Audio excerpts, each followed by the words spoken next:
boys and girls, today we're going to have a lot of fun with bubbles. We are going to be making a bubble snake. So what you need for a bubble snake would be a water bottle, an empty one, cleaned out, of course, and a pair of scissors, because we're going to be cutting that water bottle. You will need a bowl, some dish soap, and a rubber band, and an old sock.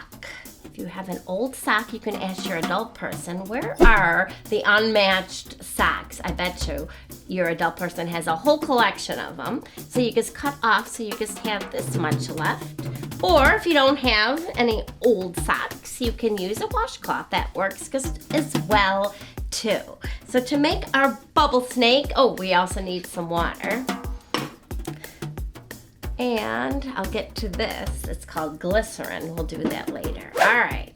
So you take your water bottle, take the label off. Scissors always helps. You might need an adult person to help with this, depending on how high quality water bottles you have. All right. So you take the label off. That's pretty easy. And then you are going to be needing the top part of this. So you just kind of cut your water bottle.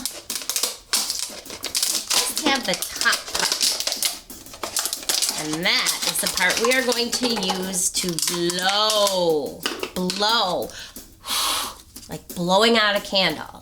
All right, we are not tipping back for the young ones. No tipping, no lifting. When we're making our snake bubbles, we're going to be blowing down because you don't want to get a bunch of soap in your mouth. All right, then take your sock or your washcloth. Put it over like this. I actually cut this a little too short, but that's fine. All right, and then you're gonna put a rubber band right at the end. So you might need an adult to help you with that too. Depends how old you are. All right, I think we're ready to go.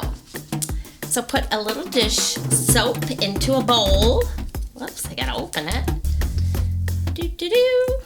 And you can try different, you can experiment a little. That's what science is all about, experimenting with things. So dish soap, some water.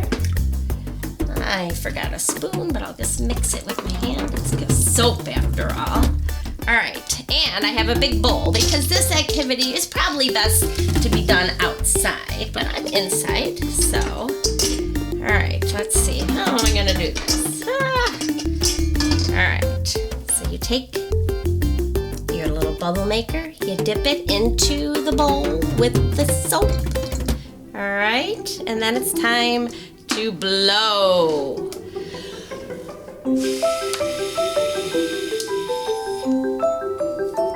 Isn't that fun? Oh my goodness. So, a bubble is actually like a little sandwich. There's a layer of soap, water in between, and then soap underneath that. So if you are in the habit of making your own bubble solutions, there's something called glycerin that you can use, and the glycerin actually makes the bubble stronger. So it'll blow more bubbles and the bubbles will last longer. Another thing you can use is just corn syrup. All right, so you just add a little with that, add a little to your solution.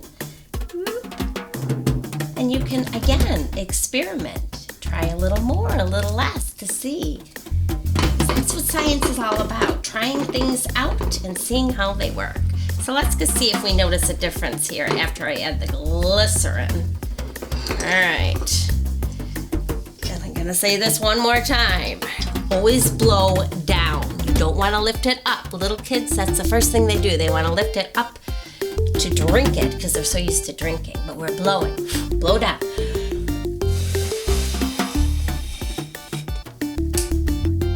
Ooh, see how it stays together a little longer. So that is a lot of fun. Hours and hours of fun. Make your own bubble snakes. And if you really want to get creative, you can always add a little food coloring on the outside and make rainbow bubble snakes, but it gets a little messier if you do that. But sometimes mess is a lot of fun. Messing things up makes more fun. All right, well, I had a great time making a bubble snake with you. I hope you have fun, and I'll see you next time.